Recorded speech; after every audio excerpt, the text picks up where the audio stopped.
উত্তরবঙ্গের বিখ্যাত ডিম তেলানি আজকে আপনাদের সাথে শেয়ার করব একেবারে অথেন্টিক রেসিপি মায়ের হাতে। আসসালামু আলাইকুম। বাংলাদেশি ব্লগার নার্গিসানার চ্যানেল থেকে আমি নার্গিস।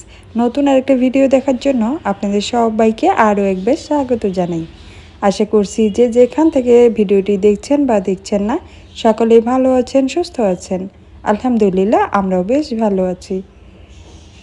মা বাড়িতে চলে যাবে, গ্রামের বাড়িতে। তো এখন তো আমাকে নিজে হাতেই সব কাজ করতে হবে, সাথে রান্না বান্না তো রয়েছে। তো মা কিছু ছোট ছোট রান্না আমাকে শিখিয়ে দিচ্ছেন। আসলে এগুলো যদিও একটু একটু জানি, কিন্তু যেন মজাটা মায়ের হাতের মতো হয় স্বাদ, সেজন্যই মা কিছু টেকনিক শিখিয়ে দিয়ে যাচ্ছেন। ভাবলাম যে আপনাদের সাথে শেয়ার করি। আজকে আলোচনা করব উত্তরবঙ্গের বিখ্যাত ডিম পেঁয়াজের তেলানি। এটা দুইভাবেই রান্না করা যায়। তো আমার মায়ের হাতের রান্নাটা যেভাবে মজাদার হয় সেটাই আপনাদের সাথে শেয়ার করব। ডিম তেলানির জন্য প্রথমত মেন উপকরণ ডিম লাগবে আর পেঁয়াজ একটু বেশি লাগবে। এটাতে আমরা ওই যে বললাম দুই রকমভাবে রান্না করা যায়, একটা ঝোল করে আর একটা একবারে মাখা মাখা করে পেঁয়াজ দিয়ে। তো সেটাই আজকে পেঁয়াজ দিয়ে মাখা মাখা করে রান্না করা হবে। সেটার জন্য পেঁয়াজের পরিমাণটা একটু বেশি লাগবে। মশলা হিসেবে তেমন বেশি কিছু না, লবণ, মরিচ, হলুদ, একটুখানি জিরা গুঁড়া, এই তো ব্যাস, এগুলোই শুধু। অল্প পরিমাণ মশলা দিয়ে খুব মজাদার একটা রান্না তৈরি করে ফেলা যায় খুব সহজেই। তো এখানে মা প্রথমে পেঁয়াজগুলোকে তেলের মধ্যে দিয়ে হালকা করে ভেজে নিয়েছেন, কোনো ব্রাউন কালার না, অল্প একটু শুধু কাঁচা গন্ধটা দূর করার পরেই একটু ভেজে নিয়ে তারপরে এখানে সব মশলা, হলুদ, মরিচ, পেঁয়াজ, লবণ, তারপর একটু জিরা গুঁড়া একসাথে দিয়ে দিচ্ছেন। এটা কিন্তু খুব বেশি ভাজা হয়নি।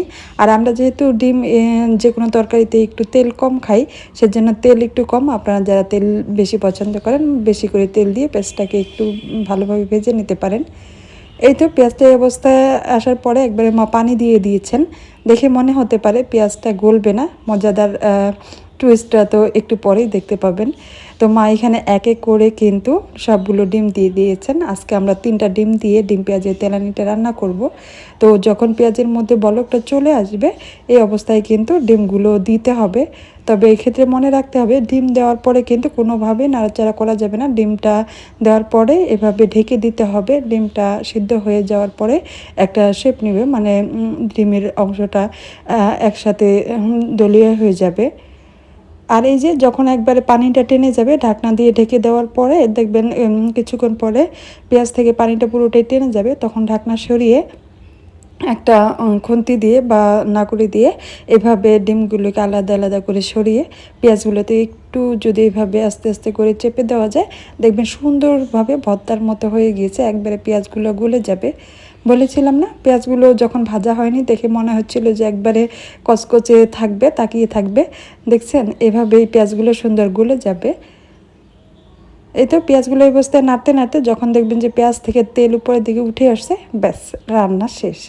দেখুন তো খুব সহজ না? তবে খাওয়ার পর বা রান্না করার পরে আপনারা বুঝতে পারবেন এই টেস্টটা আসলে কতটা মজাদার। এটা কিন্তু গরম ভাত, পোলাও, খিচুড়ি সব কিছুর সাথেই আপনি খেতে পারবেন।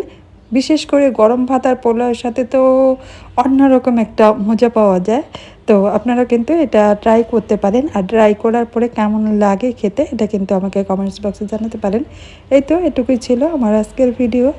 এরপর থেকে দেখবেন আমার দৌড়াদৌড়ি একবারে দুরন্তপনার ভিডিও, কারণ সব সময়ের মধ্যে সংসারের কাজ, রান্নাবান্না, তারপরে জব দুটোই সামলে নিতে হবে। এই তো একটা ডিম দিয়ে কেটে দেখাচ্ছি, হাঁসের ডিম তো তাই টকটকে লাল কুসুমটা। আপনারা চাইলে মুরগির ডিম, যে কোনো ডিম দিয়ে এই রান্নাটা করে নেওয়া যায়। এটাতে আবার অল্প পেঁয়াজ দিয়ে ঝোল দিয়েও তৈরি করা যায় রান্নাটা। দুটোই মজাদার, তবে আমার কাছে এই রান্নাটা বেশি মজা লাগে। সবাই ভালো থাকবেন, সুস্থ থাকবেন। আল্লাহ হাফেজ, আসসালামু আলাইকুম।